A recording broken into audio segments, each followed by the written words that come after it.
할렐루야. 거룩한 주일입니다. 우리를 사랑하시는 주님께서 우리에게 복 주시기 위해서 우리를 불러주셨습니다. 우리 기쁨 다해서 온 마음 다해서 하나님을 경배하며 나가시겠습니다. 진실로 살아계셔서 우리와 동행하시며 우리를 아름다운 길로 인도해 주시는 주님, 우리가 하나님의 거룩한 부르심을 받고 하나님의 거룩한 성산에 솟아오니 하나님만 바라보게 하시고 하나님만 예배하게 하시고 하나님만 기뻐하는 귀한 시간 되게 없어서 우리의 찬양과 경배와 모든 것을 성삼위 하나님께 올려드리오며 예수님 이름으로 감사하며 기도드립니다. 아멘.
용서받는 귀한 시간 갖기를 원합니다.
여호와께서 그의 종들의 영혼을 속량하시나니 그에게 피하는 자는 다 벌을 받지 아니하리로다. 그렇습니다. 우리가 예수 그리스도께 피함으로 말미암아 주의 용서를 받았습니다. 기쁜 마음으로 하나님을 경배하며 찬양하며 나가시겠습니다.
교도문 25번입니다. 너희 만민들아 손바닥을 치고 즐거운 소리로 하나님께 외칠지어다. 지존하신 여호와는 두려우시고 온 땅의 큰 왕이 되시니로다. 여호와께서 만민을 우리에게 나라들을 우리 발 아래에 복종하게 하시며 우리를 위하여 기업을 택하시나니 곧 사랑하신 야곱의 영화로다. 하나님께서 즐거운 함성 중에 올라가시며 여호와께서 나팔 소리 중에 올라가시도다. 찬송하라 하나님을 찬송하라 찬송하라 우리 왕을 찬송하라. 하나님은 온 땅의 왕이시니라. 지혜의 시로 찬송할지어다. 하나님이 문 백성을 다스리시며 하나님이 그의 거룩한 보좌에 앉으셨도다. 문 나라의 보관들이 모이며 아브라함의 하나님의 백성이 되도다. 세상의 모든 방패는 하나님의 것이며 그는 높임을 받으시리로다. 아멘. 나는 전능하신 아버지 하나님 천지의 창조주를 믿습니다. 나는 그의 유일하신 아들 우리 주 예수 그리스도를 믿습니다. 그는 성령으로 잉태되어 동정녀 마리아에게서 나시고 본디오 빌라도에게 고난을 받아 십자가에 못 박혀 죽으시고 장사된 지 사흘 만에 죽은 자 가운데서 다시 살아나셨으며 하늘에 오르시어 전능하신 아버지 하나님 우편에 앉아 계시다가 거기로부터 살아있는 자와 죽은 자를 심판하러 오십니다. 나는 성령을 믿으며 거룩한 공교회와 성도의 교제와 죄를 용서받는 것과 몸의 부활과 영생을 믿습니다. 아멘. 시간 우리 합심하며 기도하며 나갈 하나님, 우리의 찬양을 받아주시옵소서. 우리의 예배를 받아주시옵소서. 예배를 통해서 하나님의 신령한 은혜와 신령한 말씀을 통해서 우리가 주 앞에 새로운 결단이 있는 아름다운 예배가 되게 없소서. 주여 이 땅을 치유하시고 회복시켜 주시옵소서. 고난당하는 자, 아픔당하는 모든 자들이 예수 그리스도의 이름으로 다시 한번 일어설 수 있도록 큰 은혜 베풀어 주시옵소서. 예배를 위해서, 공동체를 위해서 힘차게 기도하며 나가시겠습니다.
오셔서 우리와 동행하시는 예수님의 이름으로 감사하며 기도드립니다.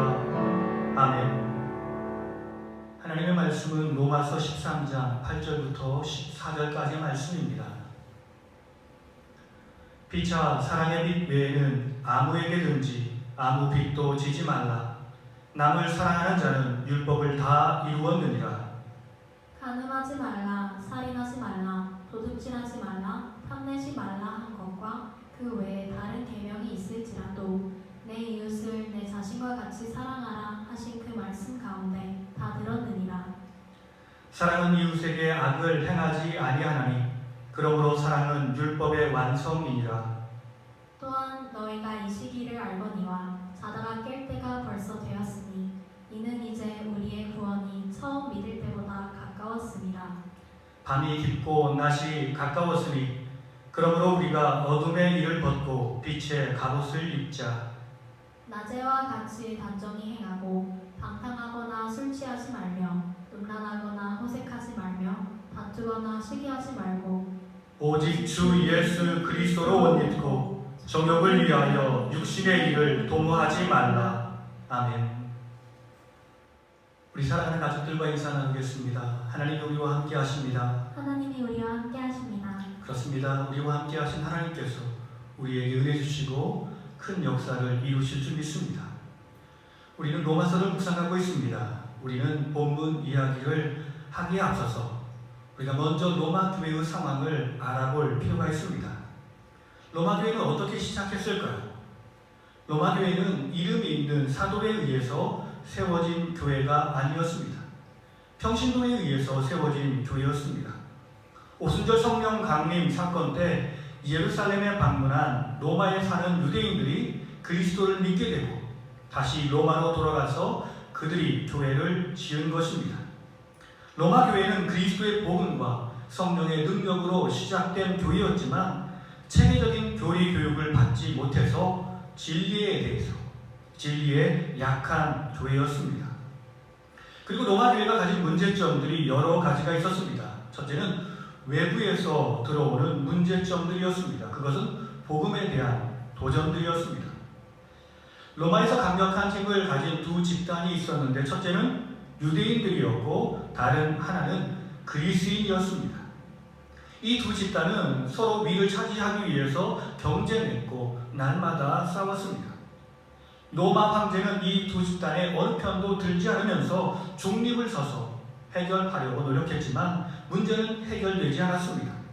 정치적으로 유대인들이 항상 문제를 일으키는 사람들이었습니다. 또한 종교적으로 보면 우리가 잘 아는 바와 같이 로마는 세상에 있는 모든 종교를 포용하려는 포용 정책을 썼습니다. 이것을 통해서 모든 국민을 하나로 모으려고 노력했던 것입니다. 그런데 이렇게 다원화된 세상 가운데서 그리스도인들이 살아간다는 것은 참으로 어려운 일이었습니다. 다른 종교를 배타적으로 생각하는 기독교의 모습, 그리고 기독교에 대한 이해가 부족했던 세상 사람들의 모습, 이 둘이 서로 공존한다는 것은 참으로 어려운 일이었습니다. 거기다 문제가 되는 것은 강력한 힘을 가졌던 유대인들이 기독교인들을 싫어했다는 것입니다. 그래서 가는 곳마다 기독교인들을 박해했고 죽이려 했습니다. 로마 문헌에 의하면 유대인 내부의 문제는 크레스투스의 문제라고 했습니다. 이 말은 크리스토스라는 말을 잘못 불러가지고 크레스투스라고 이렇게 기록한 것입니다. 곧 문제의 핵심은 예수 그리스도였다라고 고백하는 것입니다. 기독교와 유대교회에 대해서 잘 알지 못했던 로마인들은 유대인들이 싸우는 모습으로 비춰졌던 것입니다. 항상 싸우면서 폭동을 일으키고 많은 사람들에게 피해를 주며 살아간다라고 생각했습니다. 그래서 로마 황제 클라우디우스는 주 49년에 로마에서 모든 유대인들을 추방합니다. 유대인들은 가는 곳마다 문제를 일으키는 사람들로 생각했던 것입니다. 그런데 교회의 문제는 외부에서 오는 그러한 도전의 문제만 있었던 것이 아니었습니다. 교회 내부가 가진 문제가 있었습니다. 그것은 바로 문화의 문제였고 이질감의 문제였습니다.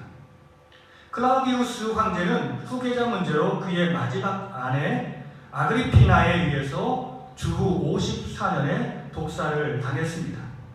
이제 황제가 죽자 추방당했던 유대인들이 로마로 들어와 교회로 모이기 시작했습니다.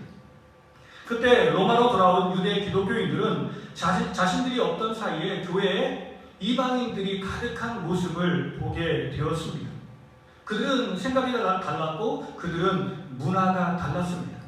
그래서 그들은 유대인들은 이방인을 향해서 이질감을 느꼈던 것입니다. 이처럼 모든 것이 달랐기 때문에 함께 한다는 것은 쉽지 않았습니다. 오늘 교회가 당면한 우리의 문제, 이 문제가 바로 로마 교회가 겪고 있는 어려운 문제들이 오늘 우리의 문제라고 생각합니다.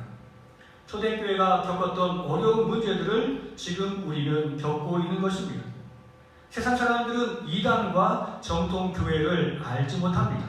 그래서 이 둘이 싸우는 모습을 보고 항상 교회는 싸우는 곳이다 라고 생각하는 사람이 많이 있습니다. 이기적이고 배타적인 기독교인이라며 기독교를 신호하며 배타합니다. 교회 내부적으로 보면은 다양한 신자들이 있다라는 겁니다. 보수적인 사람들도 있고 진보적인 사람들도 있습니다. 이것은 단순히 신앙의 문제도 있지만 정치적인 성향에서도 어떤 사람들은 진보적이고 어떤 사람들은 보수적이어서 다양한 스펙트럼이 교회 내에 존재하고 있다는 겁니다. 우리는 이 문제를 어떻게 해결할 수 있을까요? 우리를 이해하지 못하는 세상 가운데서 교회 내부에 있는 다양한 문제를 어떻게 해결해 나가면 좋을까요? 이것은 교회 분열의 싹이 될 수 있는 어려운 문제라는 것을 우리는 잘 알고 있습니다. 이러한 상황에서 바울은 교회를 든든히 세우기 위해서 어떻게 문제를 해결해 나갔을까요? 그는 자신의 권위, 사도적인 권위, 그리고 카리스마로 교회가 하나 되어야 된다, 교회를 연합해야 된다라고 이야기하지 않았습니다. 오히려 복음의 풍성한 내용을 서신서에 담아 그들에게 전했던 것입니다. 이것이 바로 오늘 우리가 묵상하는 로마서입니다. 그렇습니다. 우리의 삶의 모든 문제 해결책은 주님의 마음으로 돌아가는 데 있습니다. 주님의 복음으로 돌아가는 데 있습니다. 복음이 무엇입니까? 로마서 1장 16절 17절은 이렇게 말씀합니다. 내가 복음을 부끄러워하지 아니하노니 이 복음은 모든 믿는 자에게 구원을 주시는 하나님의 능력이 됩니다. 먼저는 유대인에게요, 그리고 헬라인에게로다. 복음에는 하나님의 의가 나타나서 믿음으로 믿음에 이르게 하나니 기록된 바 오직 의인은 믿음으로 말미암아 살리라 함과 같으니라. 우리가 날마다 당하는 모든 문제의 참된 해결책이 복음이라는 것을 파악하지 못한다 할지라도 우리는 복음을 다시 듣고 다시 배워야 합니다. 왜냐하면 우리의 삶의 모든 문제를 해결할 수 있는 유일한 해결책이 복음에 있기 때문에 그렇습니다. 그렇다면 복음은 우리에게 어떤 삶을 가르치고 있을까요? 8절 말씀입니다. 피차 사랑의 빚 외에는 아무에게든지 아무 빚도 지지 말라. 남을 사랑하는 자는 율법을 다 이루었느니라. 복음은 주님의 사랑만이 세상을 변화시킬 수 있는 유일한 힘이고 능력이다라고 말씀하고 있습니다. 그렇습니다. 오직 주의 사랑이 세상을 변화시킵니다. 예수님이 이 땅에 오시어서 많은 일을 하시며 많은 것을 보셨습니다. 그리고 여러 가지 일로 안타깝게 생각하셨습니다. 그것 중에 하나가 바로 종교인들이 형식화된 신앙을 가지고 있다는 것이었습니다. 그렇습니다. 형식화된 신앙으로는 세상을 변화시키지 못합니다. 무엇인가 형식화하고 조직화한다는 것은 나쁜 것은 아닙니다. 이것은 사람의 마음을 편하게 하고 목표를 향해서 전진할 수 있는 좋은 원동력이 되기 때문에 그렇습니다. 9절 말씀은 이렇게 말씀합니다. 간음하지 말라, 살인하지 말라, 도둑질하지 말라, 탐내지 말라. 하나님의 말씀하신 십계명입니다. 간음하지 말라, 살인하지 말라, 도둑질하지 말라, 탐내지 말라. 이 말씀은 나쁜 말씀이 아닙니다. 우리는 이 말씀을 보고 우리가 이 세상에서 어떻게 살아야 할지를 배우는 것입니다.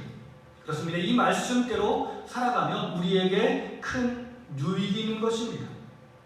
바벨론 포로의 삶을 마치고 돌아오면서 에스라를 중심으로 하나님의 말씀 운동, 율법 운동이 벌어졌습니다. 이 운동을 통해서 수많은 사람들이 하나님께 돌아가기를 원했습니다. 하나님께 가까이 나아가기를 원했습니다. 주의 말씀대로 공동체를 회복하기를 원했습니다. 이것이 큰 효과를 발휘했습니다.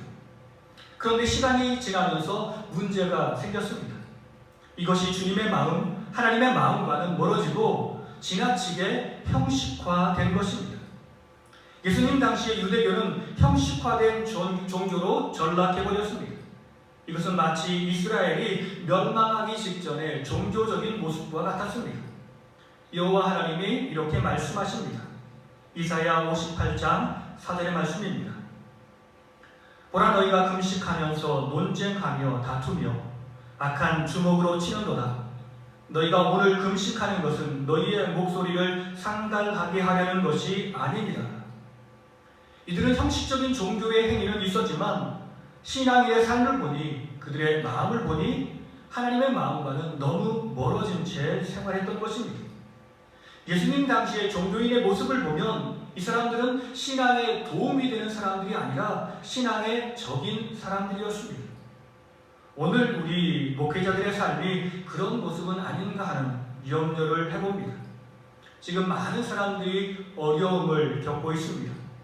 세상 사람들이 힘들고 곤고해하고 있는데 자신의 유익을 위해서 목소리를 높이는 종교인의 그 모습을 볼 때, 이것 때문에 실망하는 수많은 사람들을 볼 때, 나는 하나님을 믿는 신앙인으로서 살아가고 있는가?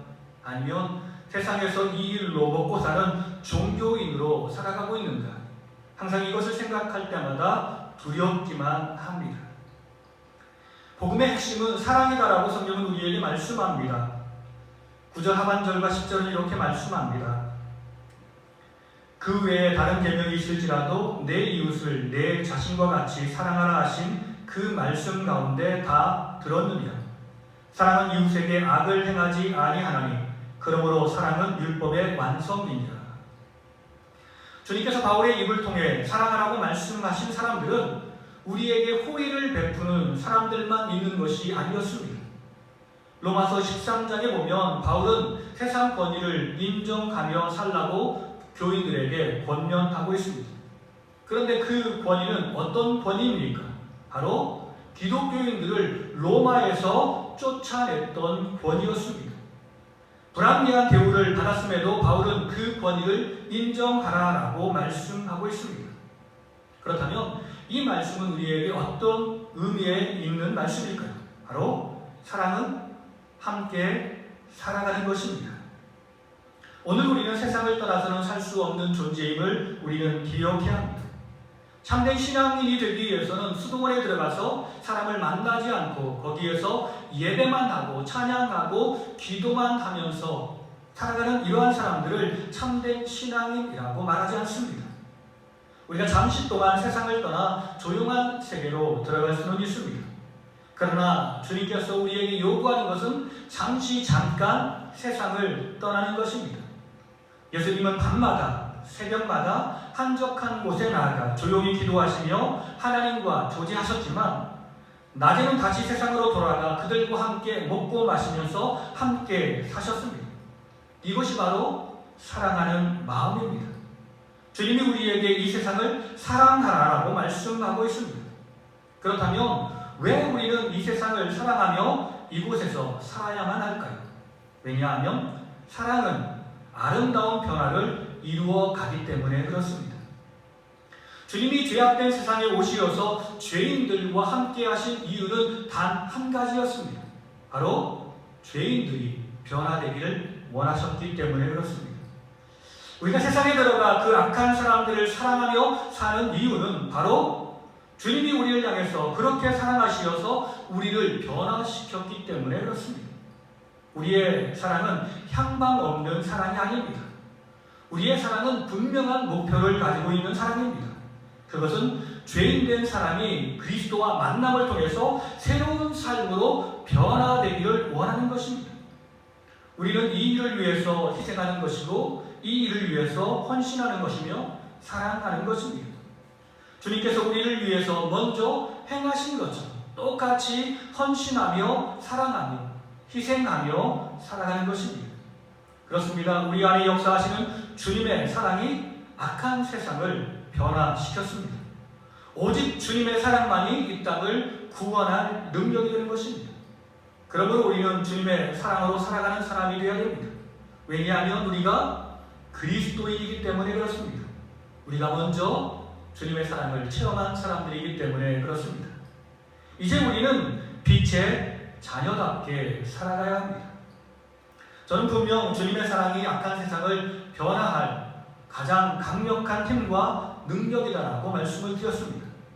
그렇다면 주님의 사랑이 가장 강력하게 나타나야 할 곳은 어디일까요? 그곳은 바로 교회입니다.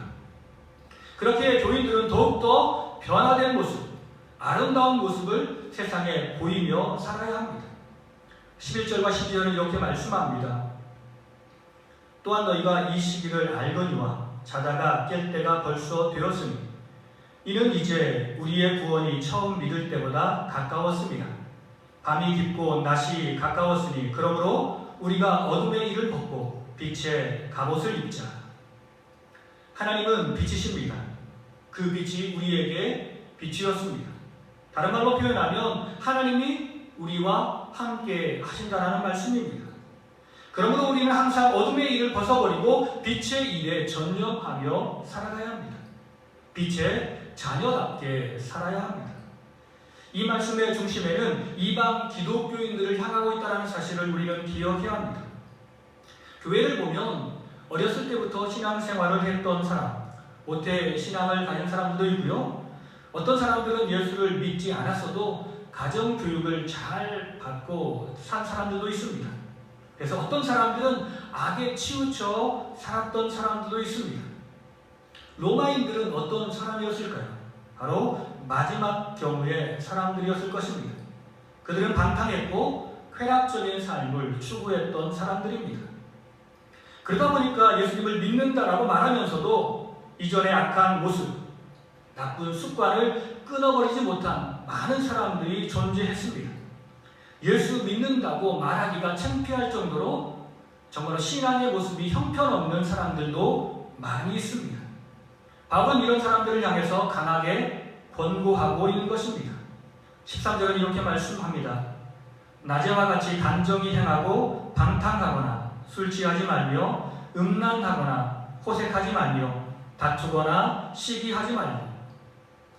여기서 바울은 빛의 자녀다운 삶을 세 가지로 우리에게 권면하고 있습니다. 첫째는 바른 목표를 바라보고 나아가라고 말씀하십니다. 바울은 어둠의 자녀들은 방탕하게 산다. 그리고 술 취하며 살아간다라고 말씀합니다. 여기서 방탕하다라는 말은 헬라어로 코모이스라는 말인데 술자리에서 오래 머물며 떠드는 일을 말하는 것입니다. 자신의 분명한 목표가 없는 사람, 그래서 할 일이 없기 때문에 술자리에 머물고 많은 사람들과 어울리면서 쓸데없는 이야기만 하며 살아가는 삶을 말하는 것입니다. 이 말씀은 바로 하나님을 떠난 사람들의 삶의 모습을 우리에게 말씀하고 있습니다. 그렇게 성경은 우리에게 강력하게 말씀하기를 너희는 술 취하지 말라라고 말씀합니다. 이 말씀은 물질적인 술만 의미하는 것이 아니라 세상 일에 빠져 사는 사람들도 다 포함된 말씀입니다. 많은 사람들, 이 세상을 살아가는 많은 사람들이 물질만 바라보며 살아갑니다. 어떤 사람들은 성공만 바라보며 살아갑니다. 그리고 물질을 얻기 위해서, 성공하기 위해서는 수단과 방법을 가리지 않고 하나님도 뒷전으로 밀어버리는 경우가 많이 있습니다. 그러나 그렇게 살면 안 됩니다. 우리 빛의 자녀들은 이 땅에 소망을 두고 사는 사람들이 아닙니다. 우리의 소망은 영원한 하늘나라에 있습니다.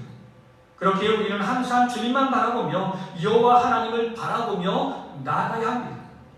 주님이 말씀하시는 그 말씀 따라 나아가야 합니다. 이것이 주님께서 우리에게 요구하는 삶입니다. 두 번째는 주님만 즐거워하고 살아야 한다라고 말씀합니다.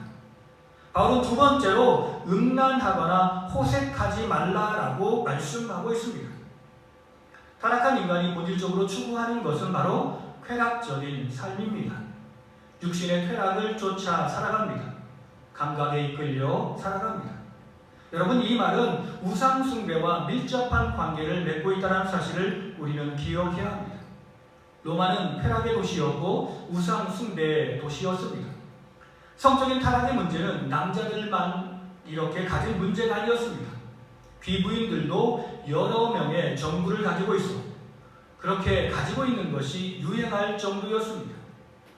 이런 흐름은 지금도 비슷하다고 생각합니다. 수많은 사람들이 성적으로 타락한 삶을 살아가고 있습니다.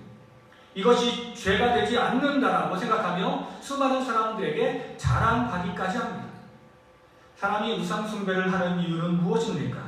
원래 우리는 진리 편에 서야 하는데, 진리에 순종하며 진리 따라 살아야 하는데, 그렇게 진리대로 살아가는 것은 결코 쉽지 않습니다. 그러나 우상은 다른 존재입니다. 우리가 진리 편에 서지 않아도 사람의 편을 들어주고 함께해 주는 것이 바로 우상입니다. 왜냐하면 이 우상은 사람이 만든 것이기 때문에 그렇습니다. 만약 우상이 자신의 뜻대로 움직이지 않는다면 교만한 인간은 그 우상을 없애버리고 새로운 우상을 만들 것입니다. 그렇기에 우상은 인간의 쾌락과 욕심과 밀접한 관계를 맺고 있습니다. 그러나 참된 신앙은 내 생각을 내려놓고 내 욕심을 내려놓는 것입니다. 왜냐하면 내 생각과 내 욕심대로 살아가면 이 길의 끝은 멸망이고 죽음이라는 것을 알기 때문에 그렇습니다. 우리가 즐거워하는 것은 오직 예수 그리스도밖에 없습니다. 왜냐하면 예수님만이 우리에게 생명이고 능력이 되심을 믿고 알기 때문에 그렇습니다. 우리는 그분이 가신 모든 길이 옳다라는 것을 믿습니다. 그분이 행하신 모든 일들이 우리를 향한 축복의 일이라는 것을 믿습니다.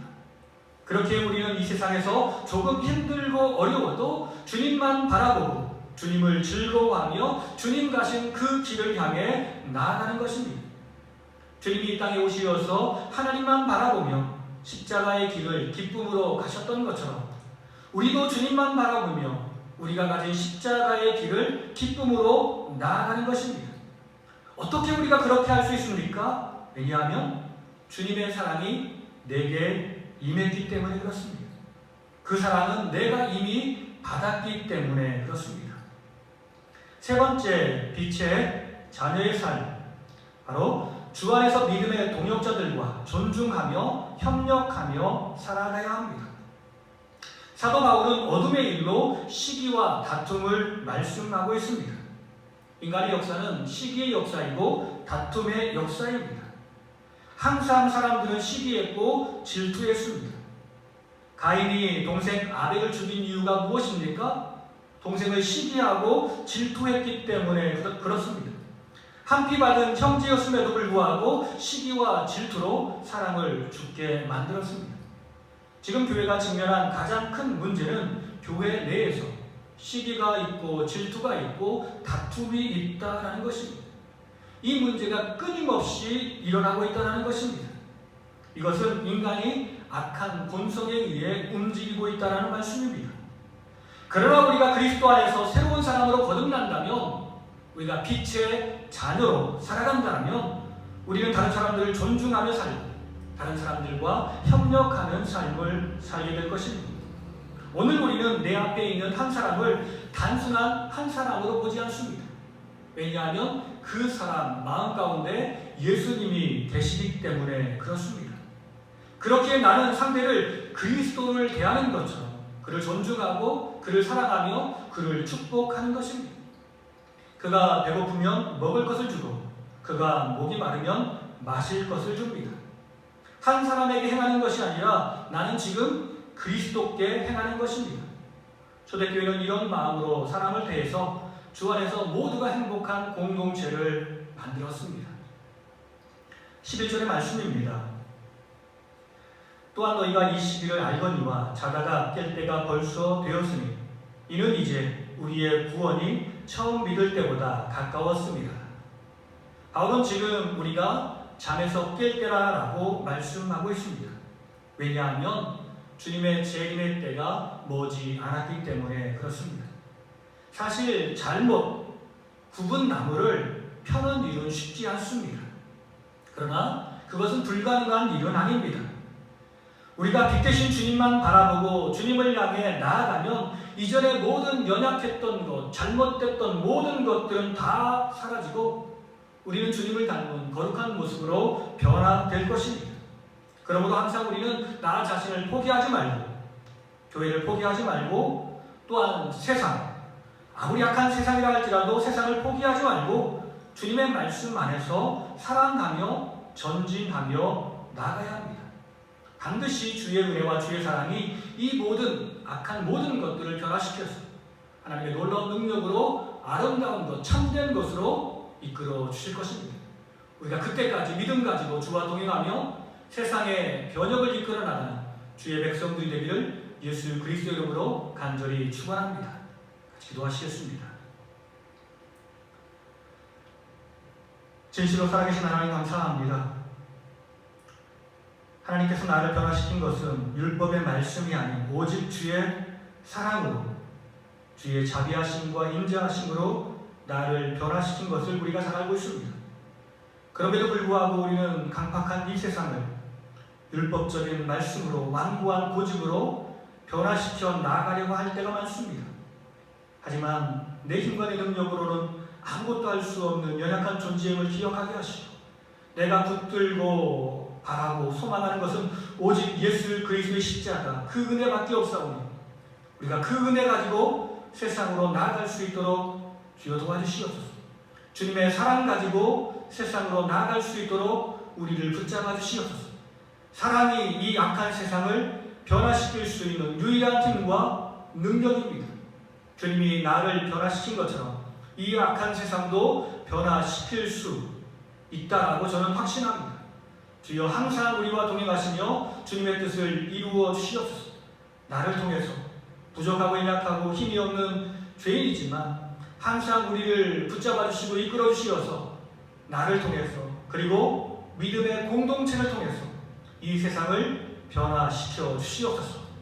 모든 것을 주님께 의탁하오며 예수님 이름으로 감사하며 기도드립니다. 아멘.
성도답게 살아가겠습니다. 성도답게 살아가겠습니다. 항상 주님의 사랑을 기억하며 빛된 삶, 거룩한 삶으로 세상을 밝히는 모든 성도들이 되길 간절히 축원합니다. 빨리 우리가 함께 예배드리는 그날이 왔으면 좋겠습니다. 항상 집에만 계시지 마시고 교회에 나와 하나님을 찬양하고 예배하길 간절히 축원합니다. 우리 다 함께 마지막 찬송 올려드리겠습니다.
지금은 우리 주 예수 그리스도의 은혜와 아버지 하나님의 무한하신 사랑과 성령님의 감화 감동 교통하심이 비록 이 세상이 악하고 우리를 도전한다 할지라도 오직 우리는 하나님의 자녀이기 때문에 사랑 가지고 살길 원합니다.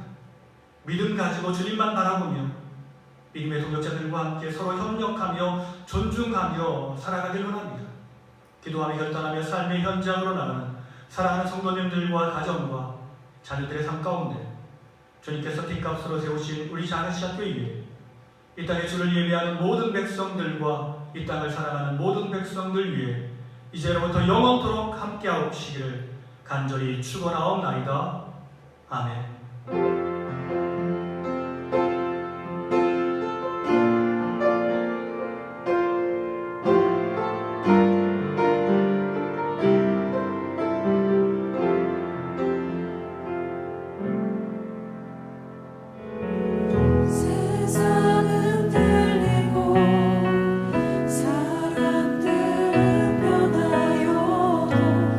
나는 주를 섬기리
지킬 수 있음을 내가 이 시간 기도하며 나아가길 소망합니다.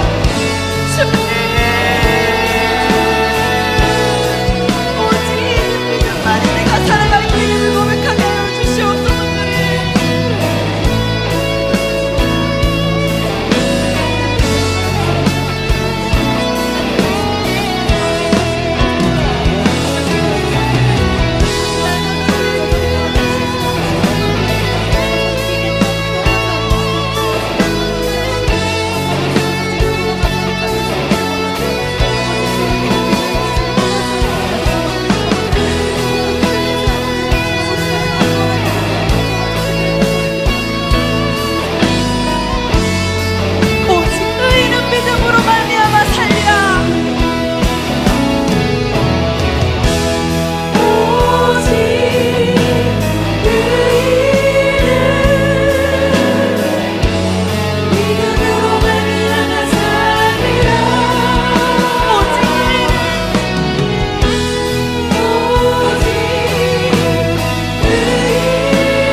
오직